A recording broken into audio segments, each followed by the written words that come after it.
was game time last night for a couple of Cavs who don't typically get rotational minutes if everyone's healthy. Jaylon Tyson and Craigh Porter Jr. both played significant minutes and played pretty well in the Cavs' win last night over the Miami Heat. Jason G. Tyvis Bowl, we'll start with Jason on this one. Do Tyson and Porter Jr., do they deserve a chance to get some more regular rotational minutes if everyone's healthy based on the way they've played and fill-in duties? Jaylon Tyson, it depends on your motives on this. If your motives are to showcase him for a trade, play Jaylon Tyson. Because he's looked good so far. Craigh Porter Jr., you're not going to build any trade value. Like, he is what he is. And it's a good, we talked about this before. He's one of those margin guys. They found him on the margins. You develop him. You turn him into a rotational piece. That's a win. I'm not downplaying what he can do. But if you're trying to, we got the trade deadline coming up a week away. Showcase Jaylon. Show teams, he's been impressive to this point for being a late first-round pick. I think they've done a good job in sort of how they've used him. They've used him against the right teams and in the right times. He can do a little bit of everything. He's a good rebounder. He played a lot of different roles at Cal, and I think he could be a good player in the NBA. I don't know that he's a guy you're going to count on. If your goal is to win a championship, and clearly that's where the Cavs are at right now, I don't know that you're going to rely on a rookie. Now, 3 years from now, he could be a really, really good player, but do you want to hold on and wait that long when you have as many limited trade assets as they do? Jaylon Tyson could be a nice piece. So given the injuries that they've had, they're going to be without Dean Wade for a while. Okoro's down. There's certainly a spot for Jaylon Tyson. So play him, showcase him, and see if you can drum up any interest in him. I definitely looked at it like that when I seen both of them out there. I even seen Imani Bates get 1 minute. He was 0 for 1 for trade, but he fired that thing, so that was nice to see there. I mean, he was looking real active. Hey. Imani Bates or Bronny James? Who you got? Come on now. What are you talking about? It's a no-brainer. What do you mean? Worst player in the NBA. Worst player in the NBA. I mean, I may not be kidding, but No. Anyways, Yeah. Anyways, no, I think Jason's right. When I seen him out there, first of all, I wanted to see him in Jaylon Tyson. I wanted to see him with the starters because it is a first-round pick, and I wanted to see if he developed, since he's been in the NBA, because that's really what it's about. You seen what he was in college, how since he's been in the league. He's been in the league for what? Where we at? Like 60? No, not 60. We like what? 50 games into the season. All right, let's see where you at. How much better have you gotten? I mean, defensively wise, you see what he's doing there. We already knew he was a good rebounder, and if Dean Wade is going to be out for an extended period of time, he could come in, and that's what he does. You've seen the Cavs dominate on the boards. I think they had 12 more rebounds than the Heat did entirely. So you got that from him. But to me, he's probably going to – if the Cavs are going to go for a championship run this year and they're going to make a trade, he will be part of that trade. And I think that a team will look at him and say, hey, you got a guy that can – he can score. He can shoot a three decently. He rebounds. He's a very hard worker on defense. That's something that we can develop over the years. I'm not going to say he's going to be a star on your team, but I think he could be a nice rotational role player on your team for a team that's building up for the future. So I think, like the Nets, they could take him and be like, you know what, he'll be fine. We'll be good with him in about 2 years. He could be a player that we can kind of count on in 2 years. That's how I kind of look at Jaylon Tyson. And Craigh Porter Jr., depending on what they do, he might be the guy that they shed at the deadline if they decide not to make any moves. So that is what it is. The word shed is so disrespectful. That's what it is. Like you shed dead skin. Like you just like shed fur. Yeah, like you move, like he moved. Like I had to have a problem with that. But now look, man, you need you an El DeBarge in there. Like think about it. Oh my God. Like you got to realize, like he has an upside. Where, like, I can compare him to all El DeBarges. Rick Fox, Shane Battier, Roberson back in the day, Cephalosha. All of them dudes got one in common. Hey, I'm going to play defense, and I'm going to shoot an open three. And I got the best hair in the game. Right now, Shane Battier. Yeah, that you're right. He was on outside looking in on that one. But I will say this. I like him because I like how he closes out on defense. I like the energy. You can't really bounce past him like that. Listen, to me, as I watch him in about 2-3 years, I feel like he's going to be a starter in this league. In about 2-3 years, he might be in a rotation tough next year. He's going to get more confidence, and this is a win-win situation for the Cavs. You play him and showcase him if you can go get a Cam Johnson, or if they don't want to do that, you get an opportunity to see what you got because Dean Wade is out, Okoro is out, Karis LeVert is out. So now you're going to get an opportunity, and I don't know if you caught it at the end of the game, McNuggets. I was watching. Donovan Mitchell was whispering something to him in his ear. You know when they give you that dap and bring you close to say, it's either y'all switching uniforms. Who are you talking about? I'm talking about all players. You know how they do. Either y'all switching uniforms, you're saying something about some girl that y'all saw, or you about to go pray in the middle of the field. No. And when you whispering like that, you're like, yo, you should be getting more minutes, dog. Real talk. It depends on how they say it. Right. If they do one of these, you know it's something that look, right? If they start talking to you like this, you know it's something serious. They ain't trying to get their lips Donovan read. Mitchell had him back there. Come here, my boy. Hey, you keep working. You don't even say stuff like you keep working. So there's a lot to like about Jaylon Tyson. He's been very, as Jason said earlier, he's been very impressive. I mean, whenever he's gotten an opportunity, he's looked like he belongs. Mm-hmm. Now, how good he is, we don't know. So there's two reasons to play him. Number one is the obvious, which you guys have mostly talked about. He's a trade. He's a potential trade piece that maybe a month or 2 months ago we thought would have no value, and maybe he ends up having more value than any of these other guys who are veterans and you kind of know what they are. There's nobody else on the Cavs that they might trade that you don't know who they are. We know what Karis LeVert is. You know what Isaac Okoro is. I mean, not that their games can't get any better, but they are what they are at this point. Jaylon Tyson, I mean, we don't know what his upside is. He might, as G said, he might be a starter. As Jason said, in 3 years he could be an excellent player in this league. Who the hell knows? But the Cavs should be trying to win a championship now. We think they're trying to win a championship now. So if he can, if some team could be intrigued by seeing him over the next week, and that allows them to get a better player than they could otherwise get, then it's huge. On the other hand, if they're unable to make a deal, well, he's got size compared to most of their other guys on the bench. And maybe with some of the injuries they have, who knows? Crazier things have happened. Maybe he can be a contributor when the games matter most. I know it seems unlikely, but you never know with injuries. And so him getting this opportunity now could be valuable if they're not able to make a trade. And if nothing else, if they can't make a trade and they're thinking about bringing in a player with one of those buyouts that happen right after the trade deadline, maybe they don't because they like what they've seen from this kid. Who knows? Kenny has said on multiple occasions that Jalen's a guy that needs to play with the starters and the real rotation guys to maximize his value currently as an NBA player. Now, if you go back to his career at Cal, when they drafted him, he was the Pac-12's leading scorer last year. He was a shoot-first offensive creator at Cal. On the Cavs, that's not his role. And when he gets minutes with the starters like he did last night, you can see some of the other areas of the game more on display that he didn't show in college because that wasn't what he was being asked to do. And that kind of makes him a more well-rounded player. Like, he has more offense. He didn't shoot the ball well last night, and I thought he was kind of thinking more than just shooting when he had those opportunities. But for the most part, he does all the dirty little things, and I mean that as a compliment. And he's a connector, and he's physical. And I don't know if you got this impression watching the game too, but by having him in the game and Craig Porter Jr., they just felt a tad bit more athletic too. And that's not a knock to say that other guys aren't athletic, but Porter Jr. Well, it is a knock.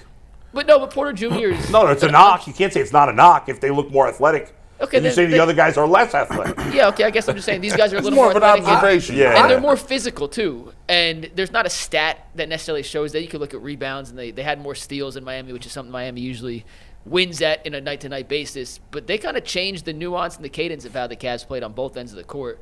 And I thought it was a pretty bright thing to see and an encouraging thing to see as the Cavs continue to showcase the absurd depth they have. They have 13 guys on any given night that can play, and you feel pretty comfortable playing. Go ahead. All I was going to say is, honestly, when they drafted Jaylon Tyson, the first thing I thought of was that he was going to be Isaac Okoro's replacement.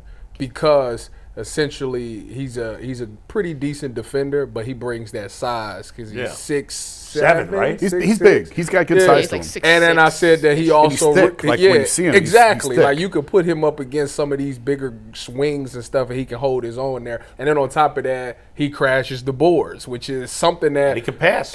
all of those things when you're trying to win, you need those role players that's good at certain things that does the extra things. So you're not just dependent on Evan and Jarrett. You got another guy that can come in there and steal another offensive possession because he gets an offensive rebound and things like that. So I always thought that he would be an Isaac Okoro replacement. One thing on Tyson, Jason, and then hop in. Go but ahead. with his physicality, I said this at the time they drafted him. I tweeted it out. He worked out for a bunch of teams, and I had a Western Conference coach tell me he was the strongest guy not named Zach Edey we worked out in terms of basketball strength. And the quote was, dude was strong as an ox. We couldn't get him to move off his spot. That's good. Which you see when he plays defense. He may not be 6'9" like some other guys, Right. but bigger offensive players do not move Jaylon Tyson. And it doesn't look like he's the most jacked dude in the world, but there's basketball strength and then there's bodybuilding strength. And he's Dude's older built for a like rookie, rock. right? I Yeah, mean, he's he played. 21 years old. Jason, Yeah. I didn't mean to cut you off. What Go were you ahead, saying? No, I was going to say who you play around matters, and what they're asking you to do matters. And right now, the Cavs have such a talented roster, they can put him in positions to succeed where they're only asking him to do certain things. And I know these are two totally different players. Their skill sets are not comparable. But it's almost when Deli was here and Matthew Dellavedova was here, he was asked to do a specific role. Right. And playing alongside LeBron. Jump guard in Steph Curry. Yeah, and I mean, and he had one year where he was a really good catch and shoot 3-point shooter. And he parlayed that into a really good contract for Milwaukee. And he went to Milwaukee and fell apart because they asked him to do something completely different. They asked him to lead the offense. And that's not who Deli is. So with Jaylon, you can put him in spots where you can maximize what he can give you. And he could go to another team and not quite have the same success. But because of the way the Cavs are built, you can put him in spots to sort of maximize his strengths and hide his weaknesses. And now's the time to do that. You got a week left. Absolutely. I love that, man. I think about Boobie Gibson, too, like back in the day where, like, Boobie Gibson was not known as, like, a knockdown shooter or something. Like, he just found a nice little role for the Cavs, and he was playing with LeBron, and all of a sudden that was what they asked him to do. So, like, it matters. It matters greatly. I always get annoyed when people say, he didn't do anything with the twos. Man, it's hard to win with the twos because you twos for a reason. It's a whole field full of twos. Like, let me get some love with the ones real quick.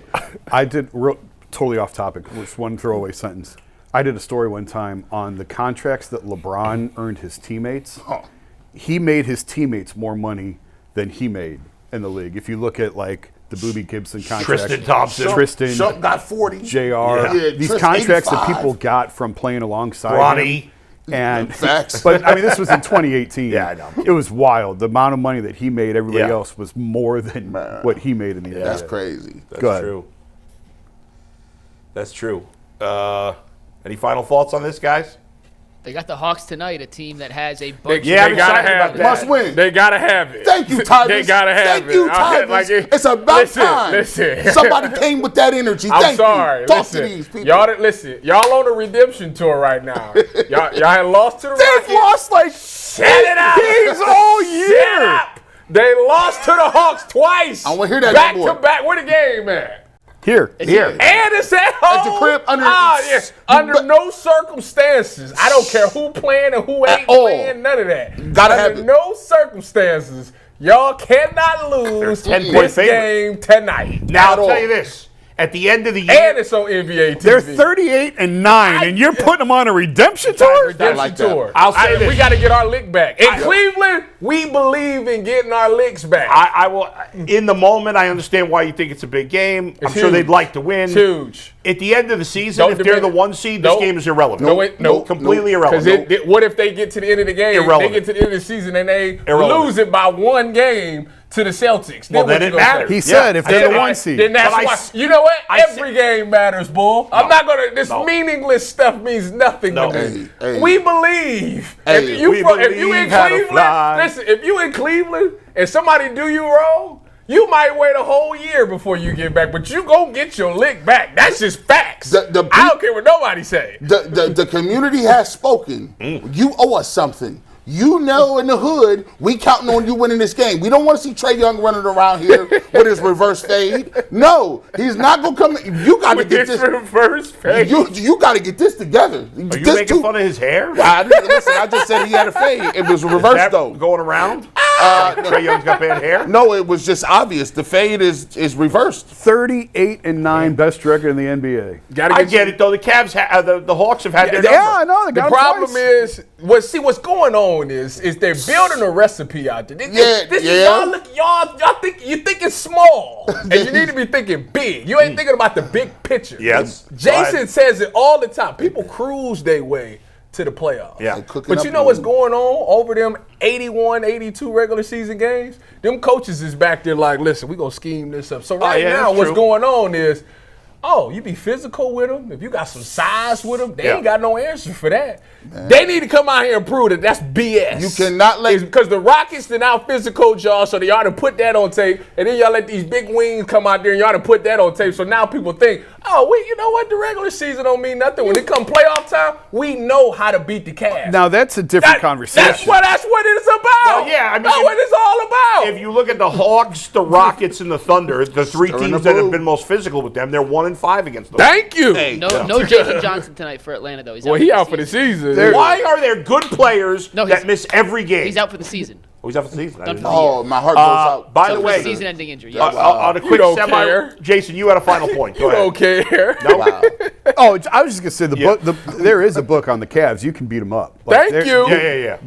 They don't take physicality well. We saw that 2 years ago against the Knicks. Yeah. And I don't know that anything has really changed. I do think that they're a team that you can get in on. Right. Yes. But I'm not going to go crazy. And now is it troubling if they go 0-3 against the Hawks? Yeah. Yes, a little bit. But Bull's right. If they're the 1 seed when it comes playoff time, the Cavs beat the Knicks 2 years ago in the season series and then lost in the first round. From a fan's perspective, I need to know that the Cavs are not soft.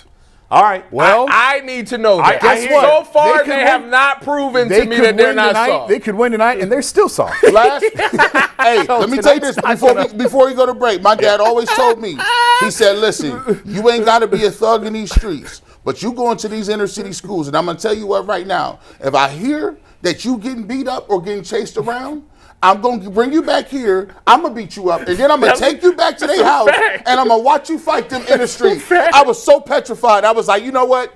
I told me and my brother, I said, we're going to jump everybody. Two quickies, Mike, before we move to football. Number one, we have to spend a couple of minutes either today or tomorrow talking about Adam Silver's comments. We got him for tomorrow. Okay. 10 minutes. Because he just...